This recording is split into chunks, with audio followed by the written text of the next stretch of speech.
Oi, gente! Seja bem-vindo para mais um vídeo aqui no canal. Se você ainda não se inscreveu, corre se inscrever para não perder nenhum tipo de conteúdo sobre a maternidade. A maternidade cada mãe exerce a sua função diferente de várias formas aí, tá bom? Hoje eu tô com uma convidada muito especial, a Gabi. Ela é mãe do Bernardo, o Bernardo ele é uma criança autista, então a gente vai conversar um pouquinho hoje sobre o autismo que ela tem do filho dela, tá? Porque, como se vê, existe vários tipos de autista. Mas hoje eu vou conversar com a Gabi, a mãe do Bernardo. Gabi, seja Oi, bem-vinda! obrigada. Prazer! Prazer. Muito feliz de você estar aqui, de ter aceitado o nosso convite para falar um pouquinho, abrir seu coração como sendo a mãe do Bernardo. Seu Instagram foi muito sugerido ali pra Ai, que gente, como mãe de um felicidade. autista, e eu fiquei muito feliz que você aceitou esse Sim, convite de com estar aqui. certeza. E eu já queria falar com você sobre isso, contar um pouquinho a história, né? Uhum. É claro que o nosso tempo é curto, mas a gente vai tentar resumir aí um pouquinho Sim. sobre a sua história com o Bernardo, sendo a mãe do Uhum. Bernardo, né? Que legal. Queria saber um pouquinho de você, como que foi descobrir, né? Como que você descobriu que o Bernardo tinha autismo? Sim. Ai, primeiramente, obrigado por vocês, né, terem entrado em contato comigo. Fico muito feliz, igual eu falei pra você, de estar contribuindo, né, de alguma forma aí para a sociedade. E eu acho que isso tem representado bastante no meu Instagram. Mas então, menina, é aquela coisa, né? A maternidade ainda é muito romantizada. Então, quando a gente espera um filho, a gente idealiza, né, aquela coisa. E não que esteja errado, né? É uma delícia, é um planejamento, mas a gente não está preparada para as adversidades. A gente criou-se um corpo normativo, né, de uma criança, de um adulto, e a gente espera aquilo. E a gente não lê, a gente não se atenta a que pode acontecer outras Acontecer. coisas, né? Aham. Então, assim, para mim, né, gravidez, tal, tudo normal.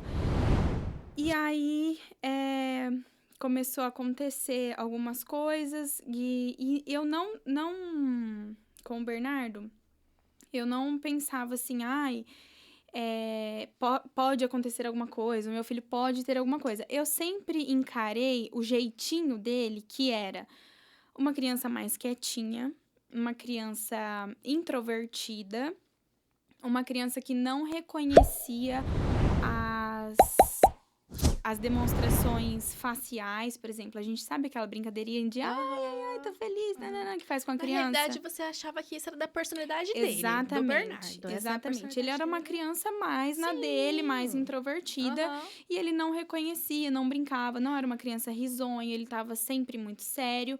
E começou assim, a eu achar que eu vi que tinha alguma coisa diferente, mas eu pensava, não, é algo Da personalidade da dele. personalidade dele. Aí, isso quando ele tinha 1 ano. Uhum. Dentre esse 1 ano até os 2 anos, a gente começou a perceber padrões no Bernardo que eram assim, até hoje, na verdade. Ele é Uhum. muito sistemático nas brincadeiras. Tudo tem que ser exatamente enfileirado por cor, Uhum. por número, né? E aí ele consegue até brincar, mas se tiver uma sequência. Aham. Ele não é aquela criança que consegue brincar muito lúdico, assim, Aham. sem avisos prévios. Hoje está, né, muito mais flexível por causa das terapias, mas ainda assim há uma rigidez muito grande. E antes, né, da gente descobrir, Descobri. havia muito esse padrão. Então, ele enfileirava os carros, enfileirava as motos e brincava na piscina de bolinha. Aí ele voltava, terminava de enfileirar os carros, as motos e brincava na piscina de bolinha. E isso era um ritual. E quando quebrava esse ritual, havia uma hoje chamada Uhum. crise, né? Ele entrava em crise. Uhum. Então, um dos primeiros sinais que eu vi foram nas brincadeiras. Eu já estava com a bagagem do mais sério, do não Uhum. interpretar expressões faciais, e aí começou essa fase das brincadeiras, onde acendeu um alertinha na minha cabeça, mas até então, tipo assim, nunca passou na minha cabeça. Uhum. Nunca, nunca. Aí, ele demorou muito pra falar, só que isso antes dos 2 anos, né, as brincadeiras. Aí, Sim. um pouco antes dele fazer 2 anos, o Bernardo convulsionou. Ele teve uma convulsão. E, assim, absolutamente do nada, sem nenhum problema de saúde físico. Não, sem febre, sem problemas de saúde físicos, sem nada. Aí, a gente correu pro hospital. Foi assim, hoje eu posso dizer que foi a pior experiência que eu passei na maternidade. Porque o que aconteceu? Ele convulsionou, eu corri pro hospital, ele convulsionou no carro. Você tava sozinha? Eu tava sozinha. Ele convulsionou no carro. E imagina, eu no carro, no trânsito, ali, louca, daquele jeito. Chegou no hospital, ele ficou um pouquinho melhor. Daí já ligaram pra neuro de plantão, tal. Aí a neuro falou assim, ó, daqui 2 horas eu tô no hospital, porque ela tava longe. E aí, nesse tempo, ele convulsionou de novo. E aí, ligaram pra neuro, aí a neuro mandou medicar e tal, toda aquela coisa. E ele ficou internado durante 7 dias, investigando. E a neuro do hospital falou, olha, mãe, os exames deram um pouco alterados. E nesses casos, a gente encaminha para um neuro especialista pra ver, né, se tem alguma coisa a mais e tal. E aí, eu fui para um neurologista, a gente acompanhando, ele fez todo um procedimento ali comigo. Ele me mandou pra terapia, né? Mandou o Bernardo pra terapia. A gente fez, depois de 4 meses, ele pediu retorno com feedback do terapeuta. E aí foi isso. Daí a gente foi, levou. E aí o doutor falou, olha, mãe, é isso. E o Bernardo é o diagnóstico. E nesse período antes dele convulsionar, logo que ele nasceu e tudo mais, você voltou à sua vida normal, trabalhava fora, ou você tinha parado já e ficava só cuidando dele em casa? Não, a gente tinha feito um combinado, eu e meu marido, que eu tava prestando vestibular, tô tentando passar na faculdade de medicina, isso desde sempre. E eu falei, bom, eu vou interromper, né, os meus planos, que eu fazia cursinho, aquela coisa, estudando dia e noite. E eu vou interromper um pouco isso e vou, até os 2 anos dele, vou me dedicar somente para ele. E depois dos 2 anos, eu quero voltar a estudar para seguir meu plano. Isso, ele tava quase fazendo 2 anos, né? E aí, foi quando eu falei assim, não, eu vou precisar ainda interromper mais um pouco para poder estudar, para poder... descobriu o diagnóstico e foi assim, totalmente. Né? Foi até assim... isso até é outro tema, mas já só colocando aqui, pra mim foi muito foi um alívio eu receber o diagnóstico dele. Porque tava muito... Assim, como que eu posso dizer? Um alívio receber o diagnóstico cedo, você quer dizer, assim, tipo, pra, né, já pegar pra saber o que tava acontecendo e eu poder ajudar quanto antes, sabe? Sim. Porque o diagnóstico tardio é muito, muito difícil. Que aí já fica mais avançado.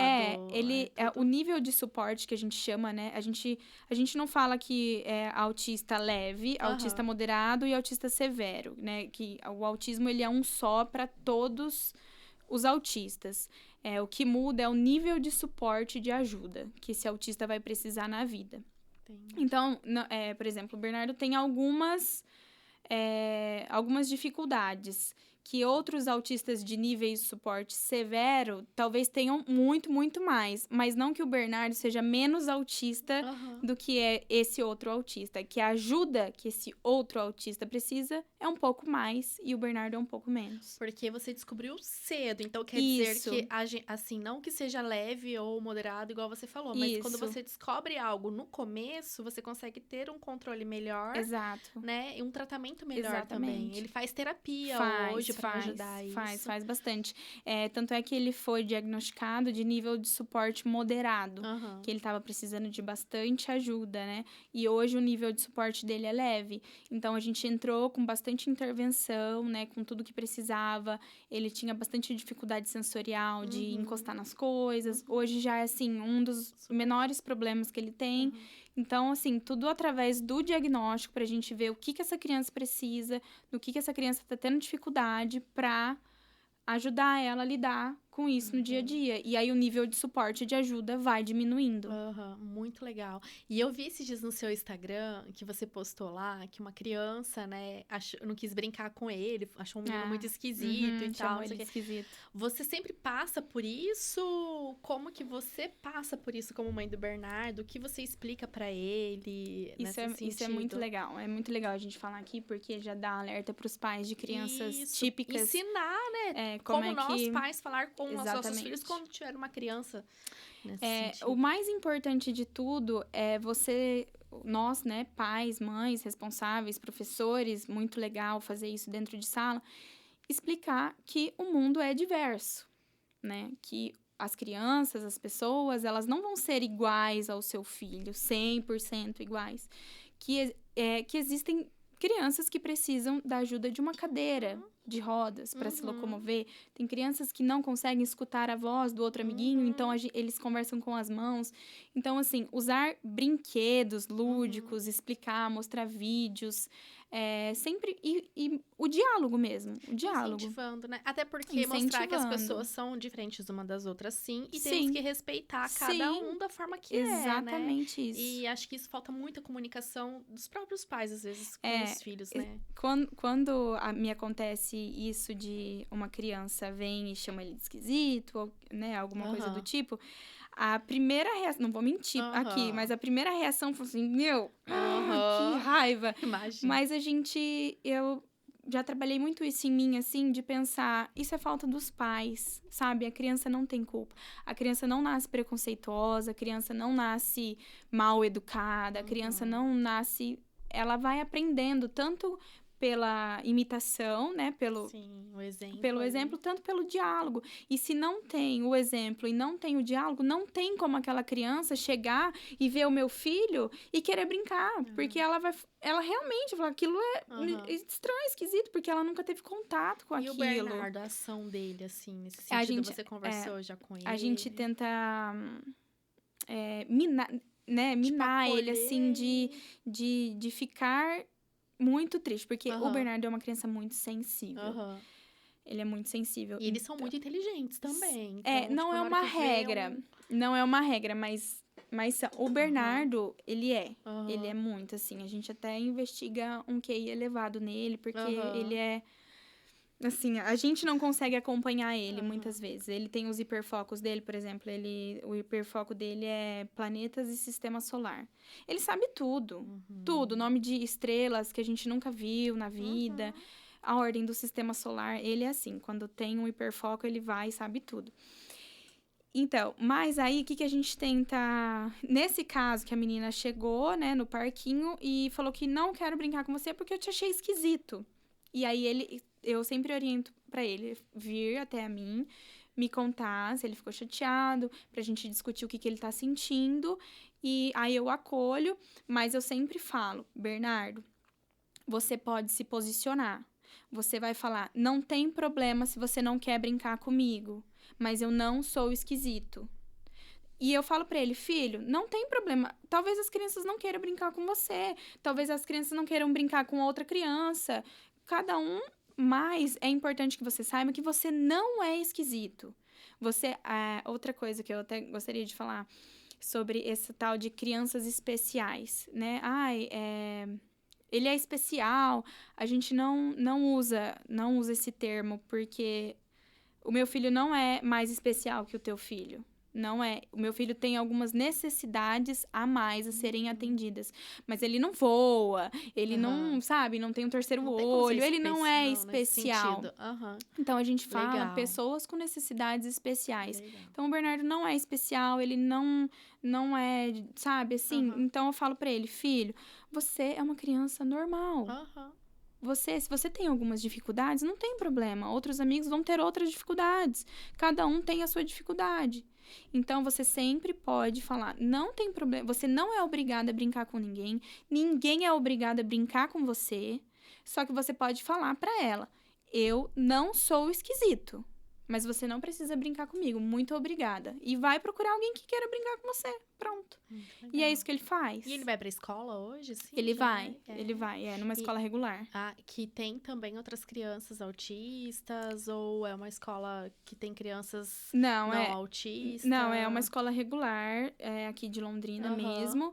E eu optei de não fazer essa separação. Não fazer essa separação. Primeiro, não demonizo a escola especial, porque, infelizmente, hoje a realidade é que as escolas regulares não estão preparadas para receber alunos com necessidades especiais, né? Houve, sim, um grande avanço, mas ainda assim não estão preparadas. É que, na realidade, a gente fala que, querendo ou não, como você disse, muitas vezes não é nem a escola, muitas vezes é os pais que não estão preparados a ensinar os filhos a como lidar com essa situação. Porque é uma situação diferente, né? Eu não sei se você, mãe, já teve convivência antes do Bernardo com algumas crianças. Então, é algo muito novo que a gente precisa falar. Sim. E é muito legal que você aborda isso nas suas redes sociais, porque isso atrai mães de crianças que não atípicas, que para poder ensinar e incentivar o seu filho como, né? É o que eu falo.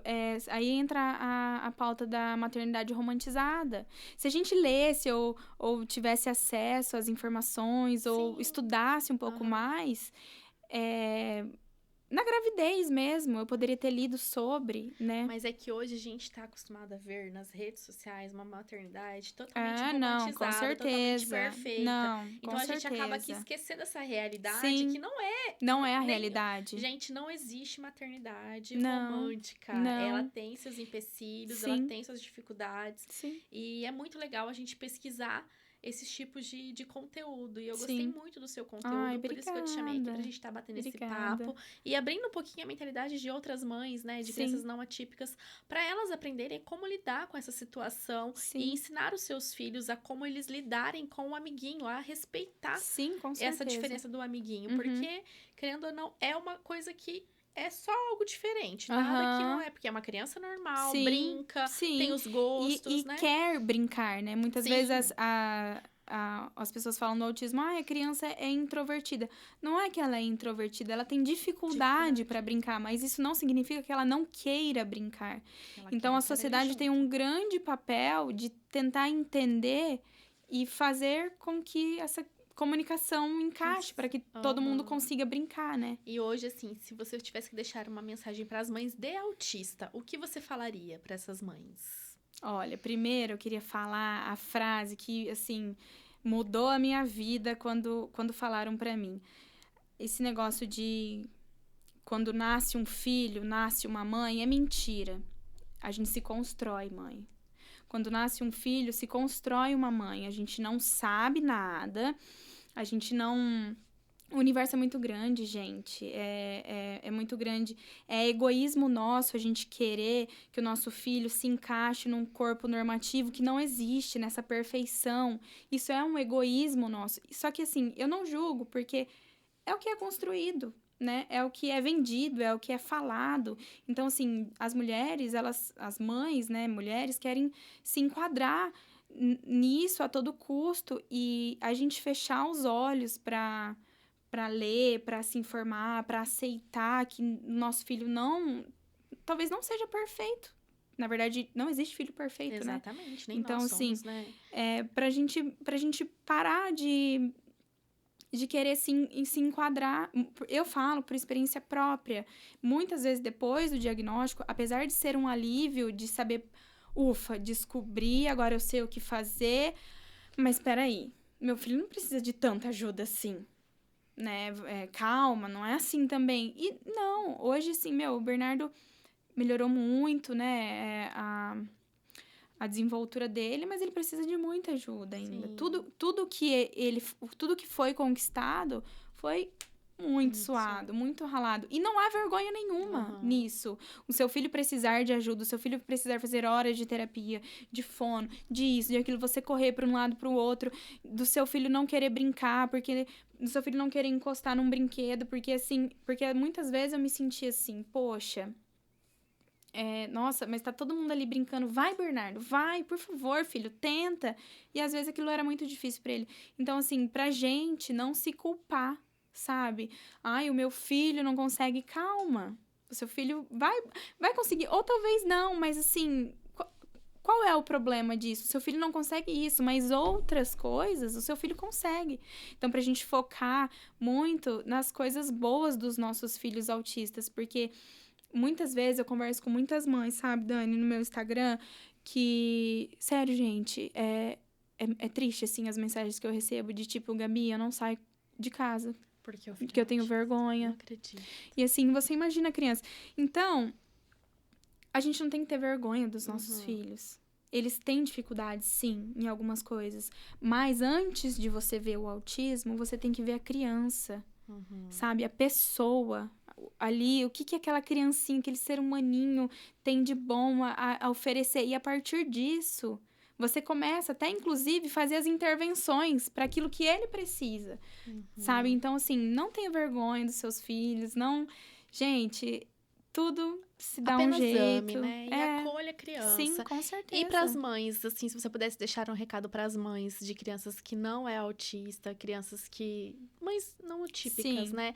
Qual recado você deixaria para essas mães? Gente, primeira coisa é expliquem para os seus filhos sobre autismo, sobre deficiências, sobre transtorno. Ai, mas eu não sei. Então vai ler. Porque assim, eu entendo ninguém nasce desconstruído, ninguém nasce, mas eu não sei, tudo bem, sem problema nenhum. Eu também não sabia. Mas já tem 3 décadas nas costas. Vamos aprender. Isso é responsabilidade nossa, sabe? É o que eu digo, assim, muitas mães perguntam pra mim, eu acho que o filho da minha amiga é autista e tal, como é que eu posso... Será que eu devo? E eu digo assim, eu sempre digo que sim, você deve informar, você deve falar, você deve intervir, claro, da maneira correta, da maneira certa, no ritmo da família, mas sim, porque é uma responsabilidade social, Dani. É uma responsabilidade social as pessoas saberem, as pessoas terem informação. Porque, igual você tem um filho, eu vejo um suposto relação de abuso do teu filho. Ah, mas ele não é meu filho, eu não vou falar. Como não? É uma criança que tá ali em perigo. E você não saber o diagnóstico de uma criança também é um perigo, porque aquela criança está sendo negligenciada de alguma forma. Então, se você ver alguma coisa, você tem a obrigação, da maneira correta, de chegar e abordar esse assunto. Legal. Gostei bastante de conversar com você, de falar um pouquinho sobre o Bernardo, sobre a sua vida de mãe de autista. Acredito que temos muitas informações ainda para serem faladas aqui. E, de qualquer forma, eu quero deixar o seu Instagram para o pessoal seguir, porque eu acho que é um assunto muito legal, muito bacana. Um conteúdo que eu vi, eu não te seguia, comecei a seguir a partir do momento que as pessoas começaram a mandar você para mim. Que legal. E eu adorei, porque eu mesma não tenho relação nenhuma com nenhuma criança autista. E eu acho importante eu saber disso para poder ensinar aos meus filhos como lidar com uma criança autista, né? E como ele aprender a respeitar também, porque é uma criança, gente, vai ser um adulto também, como todos nós. Então, assim, a gente tem que aprender a respeitar todas as limitações das pessoas. Com certeza. Adorei, Gabi. Muito obrigada. E espero que a gente possa estar conversando mais vezes, falando mais sobre esse assunto. E continue o seu trabalho no Instagram, que é muito lindo, tá? E edifica muitas vidas e muitas mães que passam pela essa mesma situação. Ai, obrigada, gente. Eu amei demais. Minha primeira vez no podcast. Tudo lindo, maravilhoso. Obrigada por essa oportunidade, porque é um assunto que é preciso ser falado, gente. E muito, né? Porque a gente acha que assim, não tem. Se você vê as estatísticas... É muito, e assim... né? Não é que o autismo aumentou. Eu já vi muito assim, né? Hoje em dia tudo é autismo. Não é que o autismo aumentou, mas o diagnóstico melhorou. Antigamente só era diagnosticado o autista de nível de suporte severo, porque era muito nítido. Hoje em dia, o espectro, que é muito imenso do autismo, ele tem várias características diferentes que a gente pode diagnosticar várias pessoas diferentes. Então, assim... É muito legal esse assunto, as pessoas precisam saber, as grávidas, por favor, leiam, se informem antes do bebezinho de vocês nascerem, porque é um assunto muito importante. Muito obrigada, Gabi. Obrigada Muito eu, obrigada obrigada mesmo, de eu. coração. E Obrigada. vamos falar mais vezes sobre isso, Com tá bom? certeza, Quero estou à você mais vezes no disposição. meu podcast. Sempre, Espero sempre. que vocês tenham gostado, pessoal. Sigam a Gabi para vocês saberem mais sobre essa história do autismo da criança, para vocês saberem como conversar com os seus filhos também e para futuras, né, quando caso venha descobrir e tudo mais, para vocês terem esse contato e já saber um pouco como lidar com essa situação e não passar por um susto, talvez, e não saber lidar com a situação. Porque realmente, como a gente sempre fala, a maternidade, a gente não tem um manual de instrução. E como a Gabi disse, né? Não nasce um filho, não nasce uma mãe, não Sim, existe a essa gente se história. constrói. A gente se constrói. Achei muito linda essa frase. Peguei pra mim. Uhum. Adorei. E é isso, gente. Fica essa dica pra vocês. E vamos trazer mais conteúdos aí importantes pra vocês, mães. E então, ó, não se esquece de se inscrever no canal, tá bom? Fica essa dica aí. Um beijo e até a próxima. Ai, Beijo. Gabi, Ai, obrigada, gente, viu?